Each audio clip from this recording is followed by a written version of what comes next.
All right, so in today's video, I'm going to talk about how you can become a millionaire by simply learning faster than everyone else. And we're going to go ahead and jump into the computer right now. And I have a nice little presentation for you here. So when it comes to learning and learning fast specifically, there's a few things you want to keep in mind. So there are people out there that are negative and also passive, right? So these are kind of like the mindsets that you see, and I would say most people are probably fall into this category, at least when it comes to like starting a business, right? They think they can't do it, and they're also passive. So not only are they negative, but they also don't do anything, right? So they don't think it's going to work for them, so they just don't ever try, right? And that's probably the majority of people. And yeah, these people are obviously they're probably not going to get success, and they're probably not going to learn very fast either. And then you've got people who are negative and active.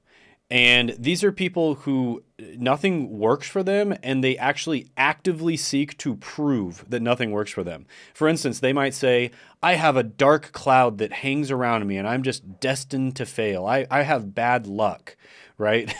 Silly stuff like that. So it's almost a self-fulfilling prophecy where they're trying to actively prove that the world is conspiring against them. You know, they're some kind of victim, and the world's conspiring against them, and it's just a self-fulfilling prophecy, right? So that's actually worse than being negative and passive, right? So, being negative and passive is bad, but that's like average. Like a lot of people are like that. Negative and active is like you're in the negative direction. You're not at zero. You're at like -5. Okay. You need a lot of work to overcome this, and unfortunately a lot of people do have this kind of like victim mentality these days. So these people really have to do a lot of work, like a lot of deep, self-reflection and self-development in order to get out of that. But the average person is just negative and passive. And if you can get them to just simply believe that it's possible for them to do it, they can actually have success. Right. And I've seen a lot of people that started off as negative and passive. I would say that I was even negative and passive for the majority of my life. And then, eventually, like I literally became a pharmacist because I thought like no way I could be successful at business. So I got a normal 9-to-5 job, one that costs a lot of money because I just didn't think I could, start a business and be successful at it. And so I was negative and passive when it comes to business. And then eventually I started to believe that I could do it. And then I became a little bit better, right? So I became kind of positive, but somewhat passive, right? And this is one that a lot of people fall into as well. So instead of negative and passive, they're positive and passive. And that means that they believe they can do it, but whenever they actually go to do the work, they kind of get really nervous, right? And this friction between their current state of mind and where they want to be. So their current situation and their desired situation, the gap between those two things creates a lot of friction in their mind. And it's almost like they're faking it before they make it, but they can't handle it, right? And it creates a lot of friction, and it causes them to be stuck in inaction. So a lot of people get stuck there too. So they're positive, so they believe they can do it, but they are passive. They're not really taking action. And then, of course, where you want to be is positive and active. This is like the ultimate place that you really want to be, like positive and active. That is the best place to be. So in order to achieve this, you need to take personal accountability, right? You absolutely cannot blame external factors or people for your failures, even if it's true. Yes, I just said that.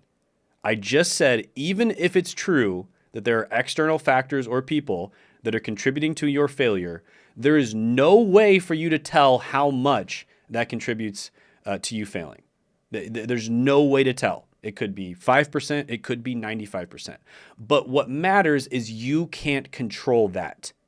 You cannot control the external environment, right? You have zero control over it. So anything that you cannot control, just ignore. Right? It's just that simple. Or, maybe vote in the elections and see if you can fix it or whatever. But for the most part, just ignore it, right? Anything that you can't control, just ignore it. It's that simple. Okay. So success, I can't think of a single person who has a strong victim mentality and they're successful. I can't think of a single person. There's people who have chips on their shoulders. There's people who came from tough backgrounds and, they have chips on their shoulders and they want to prove people wrong. And I love that. If life gives you lemons, turn it into lemonade, right? That's what they say. So if you came from a tough background, I mean, I came from a pretty tough background. I was poor. I was homeless at one point. I was living in Section 8 housing, trailer parks, etc. Take those lemons and turn it into lemonade, okay? And stop obsessing over, who came from the toughest background. Just get to work, right?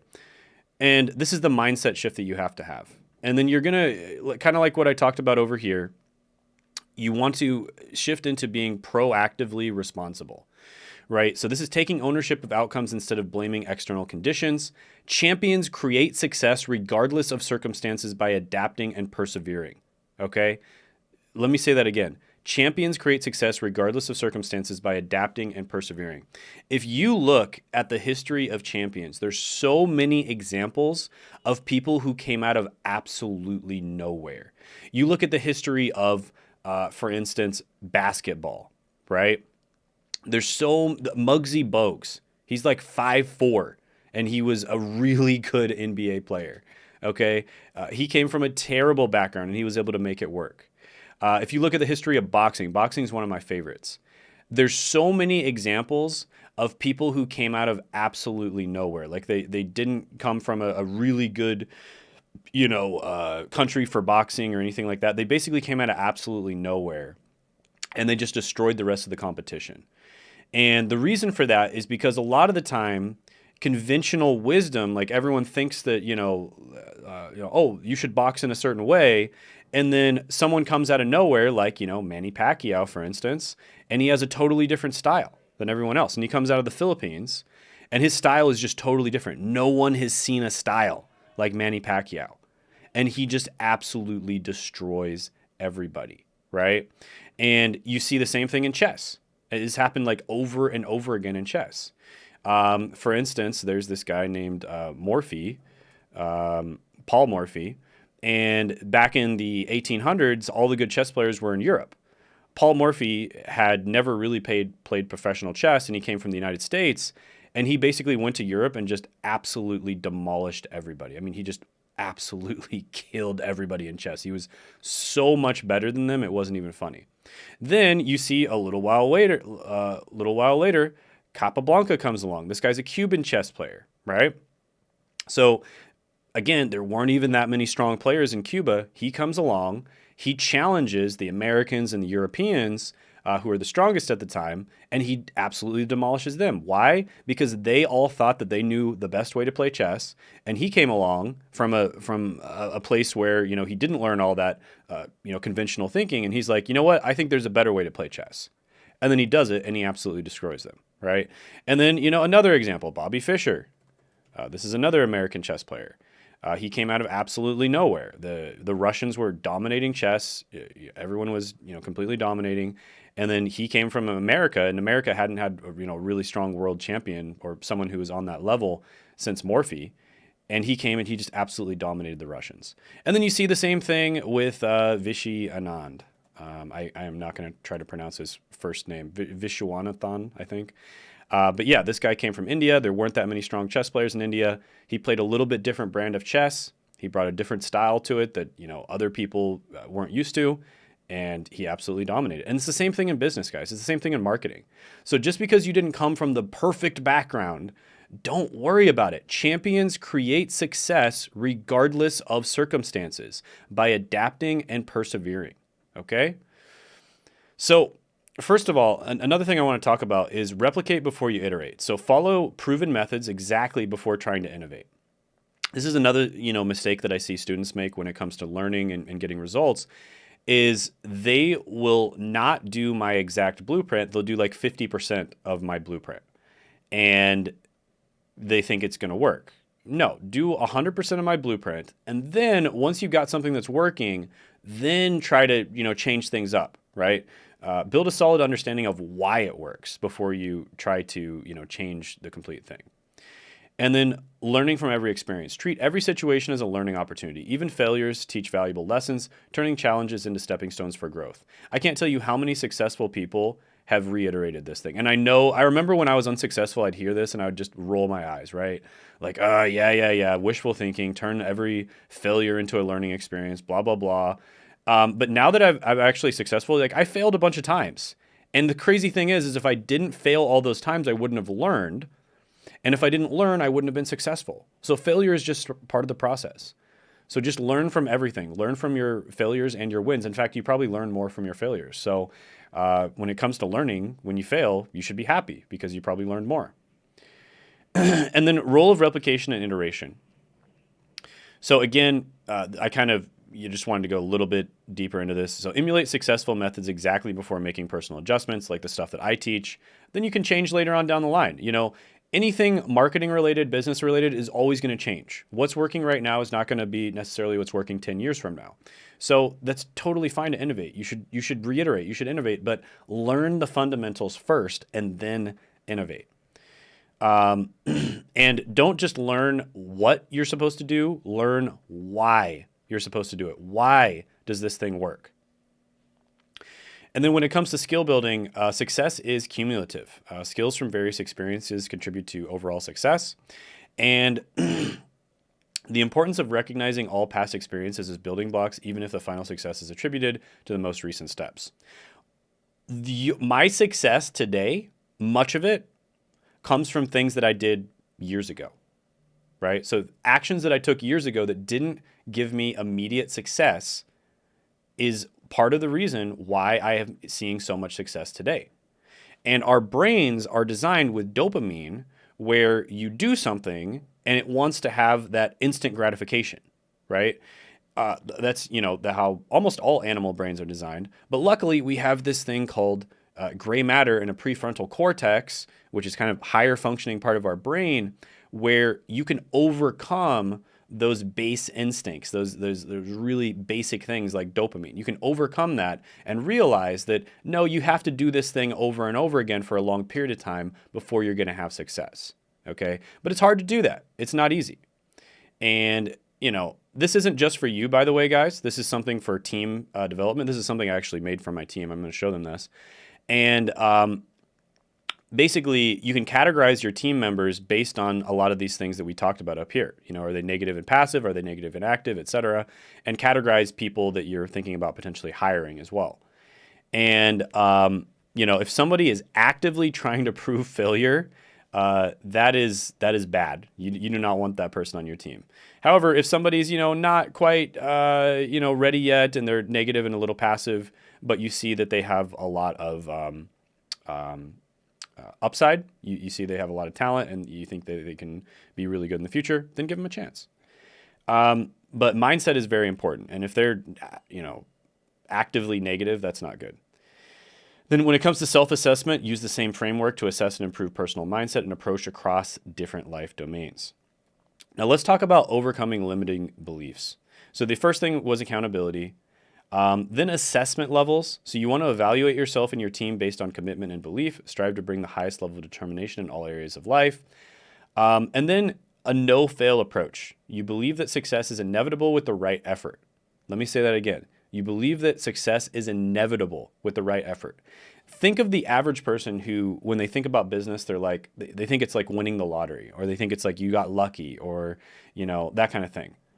Flip that mindset on its head and say that if you do the right actions, success is literally inevitable. It's just a matter of time. Like if you were to today make a commitment that you are going to upload a YouTube video every single day talking about your niche with raw, authentic content, do you really believe that 1,000 days from now, you would not be making $10,000 a month with your YouTube channel? Like, do you honestly believe that if you did a video every single day with raw, authentic content, just documenting your learning and everything like that, you wouldn't be making 10K per month? Come on. Of course you would be making 10K. In fact, you'd probably make it within the first 6 months if you did every single day. Even if you're not that skilled. And if you're really smart, you might make it in the first 3 months. right? So you just have to have this no-fail approach where you just think that success is inevitable. And then intrinsic motivation. Now, this one is a little bit tricky, guys, because most people, when they start off in business, their motivation is honestly negative. Fear, anger, sometimes jealousy, right? You are pissed, right? You're pissed because you're poor. You don't have much money. You know, society's been kicking you around. They lied to you about the education system, and you're just mad, right? And you just want to prove everyone wrong. And I know a lot of people, if they're being honest, this is one of their big motivations when they first start. It's kind of like they're running away from a monster, right? It's hard to make yourself go and jog, right? Or go and run, right, to work out. But if a lion was chasing you, you probably wouldn't have much trouble running, right? You know, it'd be pretty easy for you to run. You wouldn't need much motivation to run if a lion's chasing you. And it's the same thing when you're poor and you're trying to be successful in business. You are hungry, right? You are starving for success. And so motivation can come relatively easily at this point. Now, at a certain point, maybe, you know, you have a really good job, for instance, you're kind of middle class. That's when you need to find intrinsic motivation. So that's when you need to use successful individuals as inspiration. You need to focus on potential and continuous improvement. You need to focus on the value that you're providing to society. Do things that you're, you know, more passionate about. That can help for some people as well. Just find some kind of intrinsic motivation. And, you know, the whole passion thing, guys, it's good. You shouldn't do things that you hate. But I've seen a lot of people go down that road of like, oh, I want to be a gaming YouTuber, a Minecraft YouTuber and stuff like that.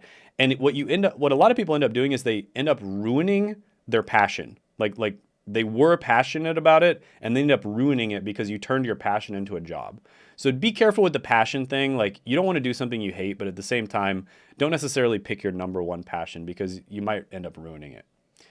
And then meta skills and learning. Higher meta skills bridge gaps in vague instructions. And, meta skills are basically, learning how to learn is a meta skill. Recognizing patterns is a meta skill, being able to recognize patterns that you've seen in the past. Being able to kind of just intuitively know if somebody is going to be a good employee is kind of a meta skill. That kind of thing. Being able to intuitively tell if someone is motivated and they're hungry, right? And then emphasize the importance of literacy and basic skills as foundational success in any advanced learning or business. Literacy, basic math, these kind of things. I know Naval Ravikant talks about this, but like basic math, literacy, like the basic subjects are actually really important. So you do need to know those. Like, you need to know how to use a calculator, obviously. And you need to know how to do basic, statistics, like super basic statistics, just to know, like, hey, if you got 300 people on your webinar and you converted 100 of them, what percentage of people did you convert? Well, it's like 33.3%. Then you've got the no-fail mindset. And we talked about inevitability of success. Approach every learning opportunity with the mindset that success is inevitable, and view every experience, even negative ones, as valuable for learning what to do or what not to do. And then when it comes to overcoming obstacles, because you're always going to have obstacles, you want to, of course, learn from your failures, right? Use inversion thinking to identify what not to do and learn from bad examples. So inversion thinking would be like, instead of thinking, how can I be successful at this thing? What you think instead is, what are the things unsuccessful people do, right? And then you do the opposite of those things. Okay, so inversion thinking is actually incredibly useful. I've used this many times in my life, and it's actually incredibly useful. So, like, for instance, on YouTube, what are some things that people that are unsuccessful on YouTube do? Well, they don't upload. If you don't upload, you're never going to be successful on YouTube. The second one is they don't upload consistently. If you don't upload consistently, you're also never going to be successful on YouTube, right? So these are some things where, you just take the opposite of that. Okay, instead of not uploading, you upload. And instead of not uploading consistently, you upload consistently. I know it sounds ridiculously simple, but inversion thinking is not something that human beings naturally do. And so it's worth it to actively try to think in terms of inversion thinking, because sometimes it can be the way to solve the problem. And every experience contributes to growth regardless of its immediate outcome. That's the mindset you want to have. And then avoiding self-sabotage, reject the mindset of proving others wrong at the expense of personal success. With that being said, some of the best athletes of all time, for instance, Michael Jordan, were extremely competitive. And hey, if being competitive really works for you, like use it, man. That's awesome, right? But whatever gives you motivation that's sustainable is what you want to do. So if you're an extremely competitive person, then yeah, use that as motivation. If there's somebody you really don't like that's doing better than you, okay, yeah, use that as motivation. Whatever gets you motivated, just use it. And then focus on continuous improvement and success rather than dwelling on proving others' inadequacies. Practical examples and analogies. So one thing I like here is the Matrix in Star Wars. So stop trying to hit me and hit me. Right? This is in the Matrix. And then do or do not. There is no try. This is the Star Wars, right? So basically, like you're trying to, like, you're not trying to do the thing. You're just doing the thing. Like, people overthink stuff, and there's three people. There's people who don't do the thing. There's people who do the thing, but they're just going through the motions. They're not actually like really trying to do it. You know, like in the example of Matrix, where stop trying to hit me and hit me. Right? So they're trying to hit him, but they're not hitting him, right? So just actually do it. Like, go full force into it. So those are the three types of people. The people that don't do anything at all, the people who do it, but they're kind of just going through the motions and they kind of doubt that it's going to work. And then there's people who do it with gusto, right? Be the type of person who does it with gusto, right? And one thing I will say here, guys, is motion creates emotion. So if you're ever feeling like you're stuck, just get moving. Just start doing the thing. Like, instead of thinking, oh, do I feel like doing the thing? Just do the thing. It's just that simple. You know, I didn't really feel like recording this video today, but I just flipped the camera on and I did it right before a meeting. I got a meeting in 15 minutes. So summary and principles, let's just summarize all of this. Champions create success regardless of conditions. And this is the mindset you should have. Regardless of whether you came from a tough background or not, it does not matter. The only reason that would matter is if you can use it as motivation. If you're not able to spin it in a positive way, then disregard it, okay? Accountability, mindset, replication, skill building, and a no-fail approach are keys to achieving goals. Really important stuff. And then avoid proving systems or people wrong. Focus on personal and team growth, right? Have a positive outlook. And then embrace every experience as a learning opportunity to ensure continuous improvement and success. And if you do these things, guys, you're going to learn so much faster than other people. And one other thing I'm going to say here is just simply consistency. Consistency beats everything else, guys. If you just consistently show up to work every single day, make YouTube videos, it's impossible to not get better. And this isn't just YouTube videos. This is everything in life. Now, by the way, guys, if you want to blow your YouTube channel up, if you want to work with me, I've helped a ton of people do that. You can apply by clicking the link down in the description and the pinned comment below. And also check out these other videos on my channel that go over a lot of the things like the icon method, for instance, and stuff that I talk about when it comes to being successful on YouTube.